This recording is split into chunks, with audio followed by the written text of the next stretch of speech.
What I want to ask about is what I call my stuck place, and I recognize it's not always a constant thing, and it has to do with energy, which is always in motion. But I was at the Abraham seminar last week in San Rafael, and it just seemed like I got into journaling and aligning with vortex and looking vortex up in the dictionary to get a sense of what it was all about, and just looking at all the things and making lists of all the things that I could do to get closer and closer and closer to my vortex. So I'd have that delightful flow. You know, the word delight and the word vortex had a lot of meaning to me and similarity to me. And then as my week wore on, it seemed like I got further and further and further away from the vortex and got back into that emotional set point of not being where I want to be and making everything about this intensity of efforting and striving and working and getting stuck and getting to the point where... We have to jump in here because you said some very key things. You said, I feel stuck. And then you said, because you could feel the incorrectness of that exact terminology, right. You said, I know that energy is always in motion, and so forth. Right. And we want to say that feeling of being stuck is the vortex pulling you and you pulling back. In other words, that feeling of stuck is a tug of war, and the thing that we really want you to hear is there would be no tugging if life hadn't caused you to put things in your vortex that are calling you. Right. In other words, if you had not put things in your vortex, then there would be nothing for you to pull back against. In other words, resistance only exists because something is causing you or calling you or pulling you from where you are. Hear this distinction because it's a really good one. I could not feel stuck if I hadn't expanded and was not dragging my feet on going with the expansion. That's the best way of looking at stuck that you can ever find, because of course there is no stuck. There's just part of me evolving and the physical part of me not going because I've got some pesky beliefs that are tugging against my new desire. Oh, I desire to know my clarity, but when I argue for my confusion, I drag my feet and don't let myself be clear, and then I say I'm stuck. And we say, just stop doing that thing you do. But you don't have to add the energy. When you get into your vehicle, are you ever tempted to just lift up the hood and get under there and be one of the belts or pistons or pulleys? No. You let the engine be the engine and you just guide it. And law of attraction is the engine. It's the energy. It's the leverage. It's the force. All you have to do is not offer a contradictory vibration, and that energy will take you. All of the tiredness and all of the energy and all of the struggle and all of the effort that you are expending, the reason that you even use the word energy in the way you offered it or effort in the way you offered it is because you've got contradictory vibration going on that's pulling against the bigger stream. Okay, so that's what we need. That's my question then. What I'm confused about, I think that's a great word, is I see myself working on aligning with energy, and I think you're telling me that I'm not working on aligning with energy, I'm dragging my feet without knowing it. Well, it's all right to work on aligning with energy. For a while, we called this gathering the science of deliberate creation, till we saw too many people working too hard on directing their thoughts. We saw you go, cancel, try to suck it back before the law of attraction got hold of it. Cancel, you would say. And then we began talking more about allowing. Step 1, step 2, step 3. Allowing, you've already set it into motion, now allow it. But you're right, there's a belief that many of you have picked up along your trail that it takes effort and hard work in order to get done what I want to get done. And we are trying to help you to bridge that belief by understanding that, of course, there are things you want to accomplish. And of course, life has caused you to already put them in your escrow. And of course, Source is answering them. So step 1 and step 2 are already in place. But your work now is not effort.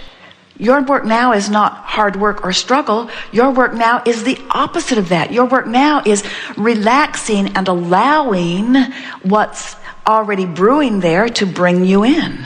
And the feeling of struggle or stuckness in and of itself is that irritating indicator that you're not letting yourself go. We could give you a pronouncement, a very easy one, that would describe sort of generally and exactly what's going on with you much of the time. You're trying too hard. And the reason you're trying too hard, now think about why people try hard. Because they're not where they want to be. Well, you can't get to where you want to be when you're so vividly aware that you're not where you want to be. Because if I'm vividly aware that I'm not where I want to be, then not where I want to be is what's most active in my vibration. So Source is over here calling you toward where you want to be, but you're so busy not being where you want to be that you're pulling back against where you want to be because you're not where you want to be. And we say, you got to find some way of softening your irritation at not being where you want to be by appreciating a little bit that sometimes you got to be where you don't want to be in order to know where you want to be. Step 1 is part of this 3-step equation. Right. So that's the piece then that I want to follow up on and look at ways in which I can work less, not be efforting, not be focusing so hard and striving so much, and not work, I guess that's the wrong word, and that's part of what I'm doing. So just allowing. What's really interesting about this conversation and the one before and the one before and the one before it, right, is that what's really interesting about this is that the reason that you want the things that you want that are in your vortex is because you believe when you get there, when you get them, when you achieve that, you will then feel better. And it is the very not feeling good that keeps you from doing it. Isn't it irritating?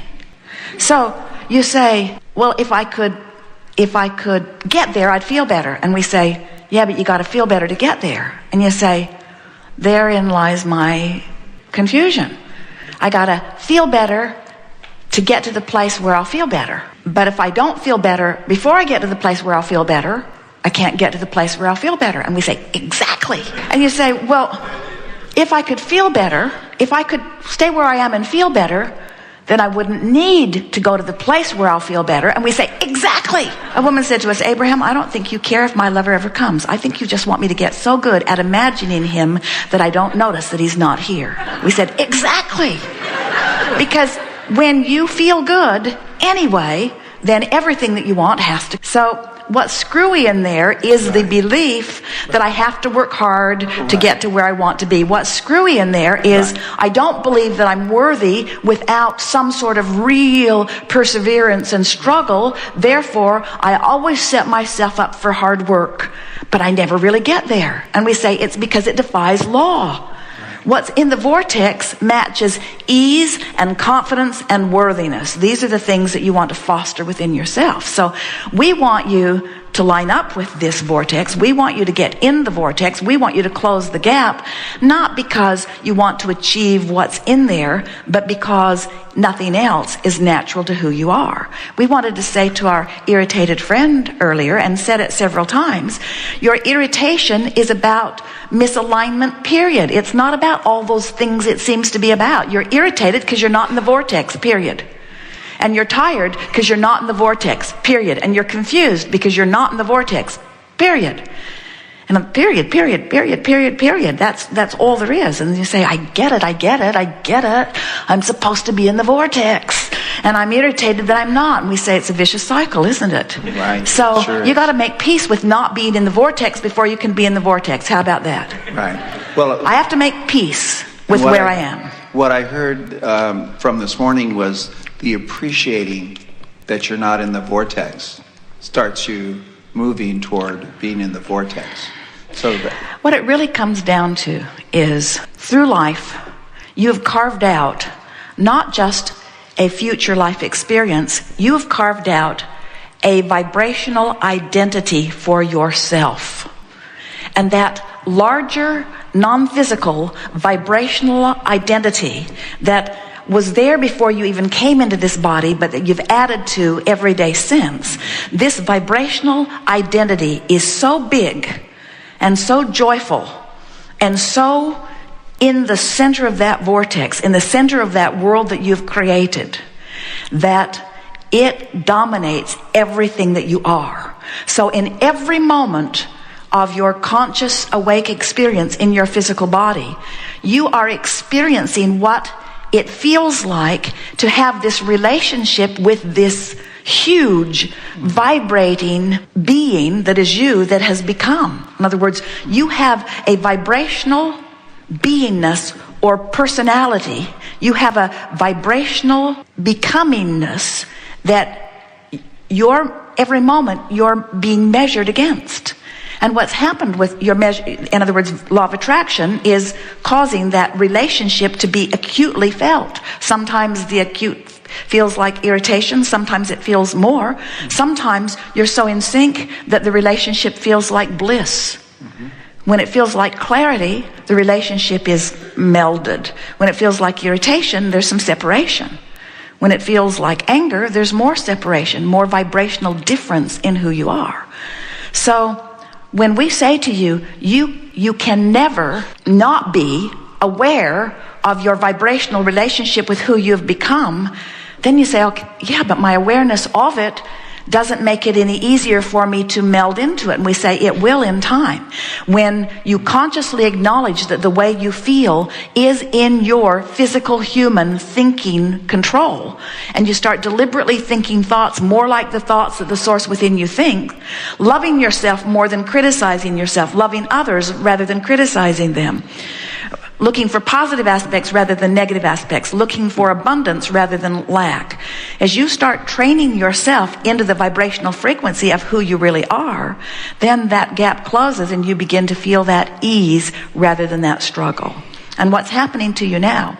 You are in this faster moving, this energy of who you are is pulling you stronger and harder and faster than it ever has before. So the old beliefs of resistance now are sticking out like bigger sore thumbs, because your relationship, here's a good way of saying it, your source energy you, relationship with your physical human resistance is stronger now than it's ever been before. Because life has caused you to ask more, and now that resistance stands out more. So the thing that I'm hearing you say is to drop this, let go of this concept of making it work, working at it, struggling with it, forcing my way into it. Well, certainly let go of the struggle, but we don't want you to let go of your conscious, deliberate decision to be in charge of your life. Right. But these are the distinctions that we think would be beneficial for you. Rather than thinking, I've got to work harder, what you want to say is, I've already done the work, and the energy or the engine of this thing is law of attraction.